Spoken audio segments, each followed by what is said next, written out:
আমি বাঙালি, আমি গর্বিত। হ্যাঁ, হয়তো হতে পারে আমাদের মিডিয়াম অফ স্টাডিজ ইংলিশ, যেহেতু এটাই এখন চলতি সব কিছুর মধ্যে, কিন্তু আমার মনে করি না আমি যে আমরা কথা বলতে বাংলাতে লজ্জাবোধ করা উচিত। আমরা সিলেটিতেই বলি আর শুদ্ধ ভাষায় বলি, বাংলাটা আমাদের গর্ব। তো আমি শিলচর শহরে অনেক জায়গায় আমি এই জিনিসটা পার্টিকুলার ফিল করেছি যে অনেক লোক বাংলাতে কথা বলতে লজ্জা পায় এবং তারা হিন্দিটাকে এবং ইংলিশটাকেই প্রাধান্য দেয়। এই জিনিসটা আমার মনে হয় এই প্রজন্মকে এই মেসেজটা দেওয়াটা ঠিক না।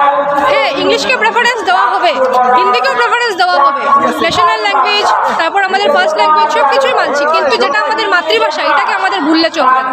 ধন্যবাদ। সত্যি কথা বলেছেন। আমি NE24 নিউজ চ্যানেল থেকে স্বর্ণালী মিশ্র এই মুহূর্তে লাইভ কভারেজ করলাম। আমরা আশা রাখবো আমাদের এতদ অঞ্চলে আমাদের বাংলা ভাষাকে বাঁচিয়ে রাখার জন্য।